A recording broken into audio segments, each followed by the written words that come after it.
So hello friends, welcome to learn services. This is Ram Soni. आज हम discuss करेंगे MBPSC 2022 dental surgeon interview के बारे में।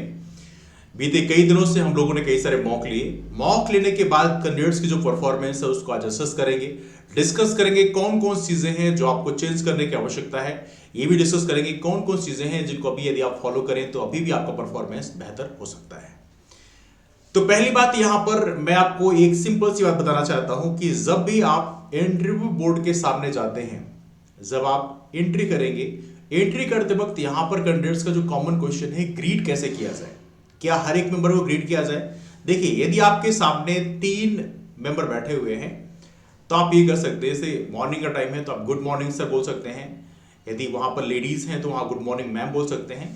यदि सारे के सारे मेल मेंबर हैं तो आप गुड मॉर्निंग सर बोलते हुए आप सभी की आईज की तरफ आप कांटेक्ट कर लें तो एक बार बोलकर भी काम हो जाएगा। ऐसा जरूरी नहीं कि आप हर किसी मेंबर को ग्रीट करें good morning sir, good morning sir, good morning sir. आप एक ही मेंबर को एक ही बार गुड मॉर्निंग सर बोल के आप सारे मेंबर की तरफ आई कांटेक्ट यदि आप करते हैं तो उतना पर्याप्त हो जाएगा, डिपेंडिंग अपॉन कि आपका कंफर्ट जोन कैसे है। यदि आप सभी ग्रीट करने में कंफर्टेबल हैं तो आप वो भी कर सकते हैं, इट्स कंप्लीटली फाइन। सेकेंड चीज, यहां पर जब आप बैठेंगे चेयर में, एक राउंड टेबल होगी, तो इस चेयर में बैठने के पहले जब आपको परमिशन दिया जाए कि please sit on the chair, तभी आप बैठें। यदि परमिशन नहीं दिया था तो आप चेयर के बगल में आप खड़े रहें, जब आपको परमिशन मिले तभी बैठें। ये बहुत कॉमन सेंस की चीज है, लेकिन कई बार देखा गया है कि कॉमन सेंस भी कॉमन नहीं होता है। कई बार वहां पे हम गलतियां कर जाते हैं, तो इन चीजों को थोड़ी ध्यान रखना है।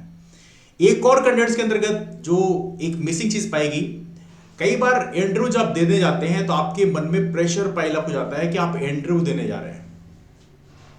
देखिए, सिंपल सी बात है, एक गेस्टेड ऑफिसर के लिए आप इंटरव्यू देने जा रहे हैं तो आपको ये ध्यान रखना है कि आप वहां पर बहुत ज्यादा प्रेशर पाइल अप ना करें।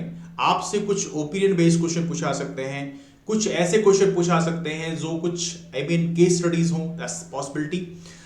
उनकी रिप्लाई करने के लिए जरूरी है कि आपका प्रेजेंस ऑफ माइंड बेहतर होना चाहिए, आपका माइंड बिल्कुल कूल होना चाहिए, तभी जाकर आपके दिमाग में प्रॉपर तरीके से उसका आंसर आ पाएगा। तो इसके लिए जरूरी है कि आप ये मन में बना के चलिए कि आप वहां पे बातचीत करने जा रहे हैं, कन्वर्सेशन करने जा रहे हैं। तो यदि आपके मन में ये ऐसी चीजें हैं तो वहां पर आपकी परफॉर्मेंस बेहतर होने के चांसेस हो जाते हैं, बिकॉज आपसे यदि कोई क्वेश्चन पूछा जाए तो उसका आप रिप्लाई प्रॉपर तरीके से कर पाएंगे, चीजें आपके मन में प्रॉपर तरीके से आएंगी। बिकॉज रिसेंटली हमने देखा है कुछ कैंडिडेट्स ऐसे हैं जो प्रेशर में आ गए और उनसे जब क्वेश्चन पूछा गया, they are very good candidates, जब वो प्रेशर में आ गए और उनसे कुछ बेसिक बेसिक क्वेश्चन पूछे गए, तब भी प्रेशर में आने के कारण उनका माइंड कंप्लीटली ब्लैंक हो गया और फिर वहां पर वो रिप्लाई नहीं कर पाए। तो मेरा कहने का मतलब यह है कि इस चीज को थोड़ा प्रैक्टिस करें, मन में बना के चले। देखिए, सारा खेल माइंड प्रिपरेशन का है। मन में बना के चलें कि आप वहां पर इंटरव्यू देने नहीं बल्कि आप सिर्फ बातचीत करने जा रहे हैं। Don't feel pressure of the interview right now. यदि आप ये नहीं करते तो डेफिनेटली बेनिफिट मिलेगा। प्रेशर में आने के कारण क्या गलतियां होती हैं, जरा इसके ऊपर डिस्कस कर लेते हैं। पहली बात, कैंडिडेट्स आमतौर पर जब प्रेशर में आते हैं, जब उनसे क्वेश्चन पूछा जाए तो अपने बॉडी के डिफरेंट डिफरेंट पार्ट्स को, जैसे नोज को, माउथ को, सिर में जैसे ऐसे करके टच करते हैं। ये गलती मत करिए। आपको अपना हाथ नीचे रखना है। यदि कभी इचिंग का इशू है तो अलग बात है, लेकिन इन जनरल चीजों को रिकॉल करने के लिए अपने नोज में, माउथ में हैंड रखना ये नेगेटिव माना जाता है। तो आप प्रयास करें कि इन चीजों को अवॉइड करें। सेकंड चीज, इंटरव्यू में देखा गया है कि कैंडिडेट्स आमतौर पर बैक एंड फोर्थ मतलब मूव करते हैं, जैसे उनकी बॉडी ऐसे से मूव कर रही है। डोंट डू दैट थिंग, ये काफी नेगेटिव माना जाता है। दैट्स ट्रू दैट कि आप प्रेशर में हैं, प्रेशर हर किसी के अंदर का थोड़ा होता है, लेकिन आपको उसे दिखाना नहीं है ना। आप जिस तरह से ऐसे एक फिक्स पोस्चर बैठे हुए हैं वैसे ही आपको बैठने का प्रयास करना है। ये अलग बात है कि हल्का कंफर्ट बनने के लिए आप थोड़ा इधर उधर कर सकते हैं, बट आपको बहुत ज्यादा बैक एंड फोर्थ मूवमेंट नहीं करना है। ये काफी नेगेटिव माना जाता है, एक डिसेंसी के भी नेगेटिव माना जाता है। तो इन चीजों को आपको नहीं करना है। एक और महत्वपूर्ण चीज है, कई बार हम लोग रिलैक्स होने के लिए चेयर यहां पर लगी हुई है तो चेयर में पीछे जो है आराम से रिलैक्स होकर बैठ जाते हैं। ऐसी गलती नहीं करना है। आप प्रॉपर तरीके से प्रॉपर तरीके से पोजीशन में बैठना है, स्ट्रेट पोजीशन में बैठना है। आपको रिलैक्स पोजीशन में नहीं बैठना है। इन चीजों को थोड़ी ध्यान रखना है, बिकॉज बोर्ड में जो मेंबर होंगे बाय डिफॉल्ट 50 प्लस होंगे, 55 प्लस होंगे, तो आपको उनके सामने प्रॉपर तरीके से डिस्टेंस मेंटेन करके रखनी है। ये कुछ बेसिक चीजें हैं जो आपको फॉलो करनी है। सेकेंड चीज मैं आप लोगों से कहना चाहता हूं कि देखो, एक्चुअली बहुत सारे लोग ऐसे होते हैं जो कम्युनिकेशन स्किल में काफी अच्छे होते हैं, उनके बोलने की कला काफी अच्छी होती है, लेकिन कैंडिडेट्स में एक चीज ये भी देखी गई है कि उनसे जब क्वेश्चन पूछा जा रहा है, दे आर रिप्लाई करते वक्त बहुत सारी अननेसेसरी चीजों को बोल जाते हैं, चीजों को फ्लो में लाने के लिए। ऐसी गलती नहीं करना है। एक दो चीज चलो ठीक है चलता है, लेकिन प्रयास करें टू द पॉइंट बोलने का प्रयास करें। जो भी चीज पूछी जाए आप उतना ही रिप्लाई करें। यदि आपने ज्यादा रिप्लाई कर दिया तो डिमांड और सप्लाई का जो गैप है वो मेंटेन नहीं हो पाएगा, फिर आपके जो आपका जो परफॉर्मेंस है वो थोड़ा डाउन चला जाएगा। तो आपको प्रयास करना है जितना पूछा जाए उतना ही रिप्लाई करिए। उससे एक्सेस में आपके पास यदि नॉलेज है तो भी रिप्लाई करने की जरूरत नहीं है। यदि आपसे फर्दर क्वेश्चन पूछा आता है तो आप रिप्लाई कर सकते हैं। जैसे मान लीजिए आपसे पूछा गया गवर्नमेंट के द्वारा हेल्थ सेक्टर में चलाई जाने वाली कोई 3 स्कीम बताइए। अब आपसे स्कीम पूछा गया और आप कमाल की बात है स्कीम के बारे में बताने लग गए, तो ये चीज मत करिए। आप स्कीम के बारे में बताएं। इंटरव्यूअर को यदि लगता है कि हाँ इस स्कीम के बारे में फर्दर मुझे क्वेश्चन पूछना चाहिए, जब आपसे क्वेश्चन पूछे तब उसके बारे में आप रिप्लाई करें, थोड़ा बेहतर माना जाएगा। तो ये यहां पे याद रखना है आपको। यहां पे सबसे इंपॉर्टेंट है टू द पॉइंट बोलना है। कम्युनिकेशन स्किल को बेहतर करने का एक और भी बहुत महत्वपूर्ण तरीका है। कई बार हम लोग फ्लो में नहीं होते, क्योंकि एक ऑब्वियस सी बात है, मैं कई बार यदि किसी से पूछो इंट्रोड्यूस योरसेल्फ, तो कई बार वहां पर भी लोग फ्लो में नहीं रहते। तो आप इसके लिए बेहतर ही कर सकते हैं कि तकरीबन 10-12 जो मोस्ट प्रोबेबल क्वेश्चन है जो आमतौर पर पूछे ही जाते हैं, ऐसे क्वेश्चन की एक लिस्ट तैयार करें। अपने घर के किसी फैमिली मेंबर को वो लिस्ट दे दें, उनको सामने चेयर में बैठा दें, खुद आप सामने बैठ जाएं and let them ask the question. वो क्वेश्चन पूछें और आप रिप्लाई करें। यदि ये प्रैक्टिस आपने 2-4 दिन कर लिया प्रॉपर तरीके से, तो आपके अंदर फ्लो मेंटेन हो जाएगा। मैं नहीं कह रहा हूं कि आप बिल्कुल धुआंधार स्पीकर बने, लेकिन एटलीस्ट इतना डिसेंसी आपके अंदर होनी चाहिए, एटलीस्ट इतना फ्लो आपके अंदर होना चाहिए कि आपको सुन के बोर्ड को लगे कि yes he is in flow. तो इसको मेंटेन करने के लिए आप इस प्रैक्टिस को कर सकते हैं। बहुत ही बढ़िया मेथड है, ट्राइड एंड टेस्टेड है। बहुत सारे कंटेस्टेंट्स को प्रैक्टिस करते हैं, तो आप भी ये काम कर सकते हैं। तो ये चीज जरूर आप लोग करें। कम्युनिकेशन स्किल बेहतर होना एक बेहतर पर्सनालिटी का रिप्रेजेंटेटिव है ना।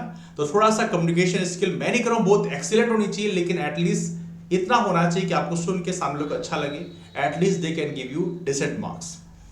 तीसरा सबसे इंपॉर्टेंट चीज है यहां पर ड्रेसिंग सेंस की बात करें। ड्रेसिंग सेंस में ऐसा कोई हार्ड एंड फास्ट नहीं है कि आप कुछ हार्ड एंड फास्ट करें कि सूट ब्लेजर ही पहन के जाएं। आप सामान्य एक फॉर्मल क्लॉथिंग पैटर्न फॉलो कर सकते हैं। जैसे बॉयज की बात करें तो आप डार्क कलर की पैंट पहन सकते हैं, लाइट कलर में क्रीम कलर में शर्ट पहन सकते हैं, व्हाइट टी पहन सकते हैं, ब्लैक पैंट पहन सकते हैं, something like that. Leather shoes पहन सकते हैं, दैट्स फाइन, ब्लैक कलर की। एक सिंपल सी बात है, आप चाहे यदि आप ब्लेजर डालने में कंफर्टेबल हैं, सूट पहन के जा सकते हैं आप, बट आपके कंफर्ट पे डिपेंड करता है, क्योंकि गर्मी का मौसम है। देखिए ब्लेजर डालना अच्छी बात है, you will look good, but important यहां पर ये होता है कि आप कंफर्टेबल है या नहीं है।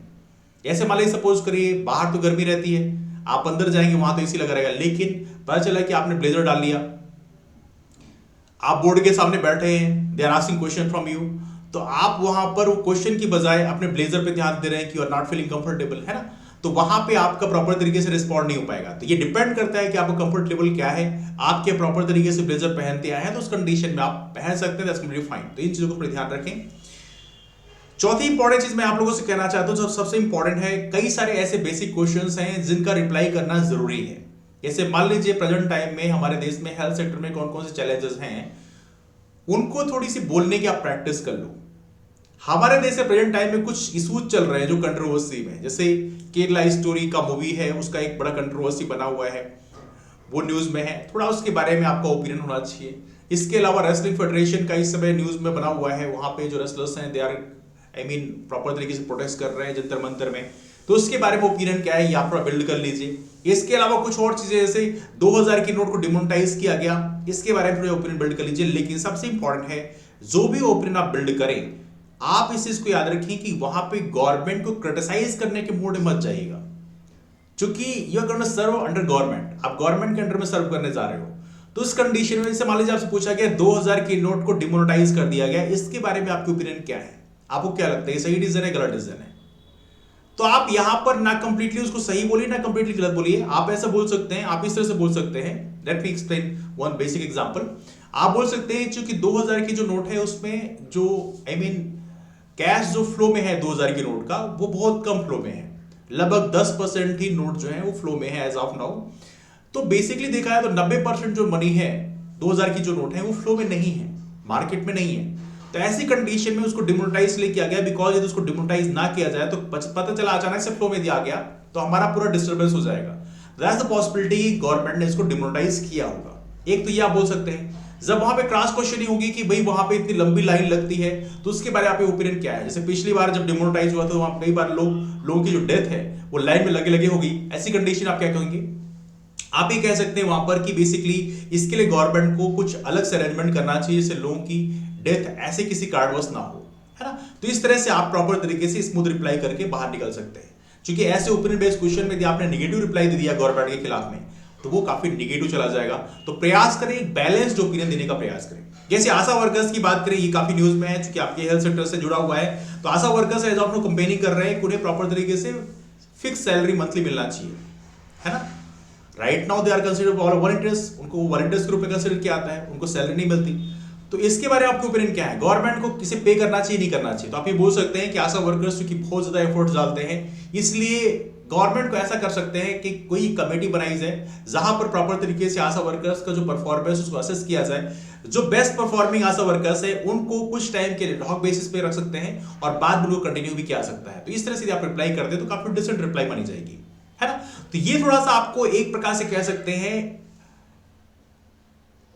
एक साइड में घूमने के बजाय आपको एक बैलेंस्ड ओपिनियन, यदि आप डिप्लोमेटिक आंसर देते हैं तो थोड़ा अच्छा माना जाता है ना। लेकिन ऐसा डिप्लोमेटिक आंसर नहीं होना चाहिए कि नहीं जैसे 2000 के नोट को डिमोनेटाइज किया गया तो आपसे पूछा गया तो आप बोलोगे नहीं नहीं ये गलत बात है, बहुत सारे लोग लाइन में खड़े रहते हैं, लाइन में खड़े होकर बहुत सारे लोग डेथ आती है।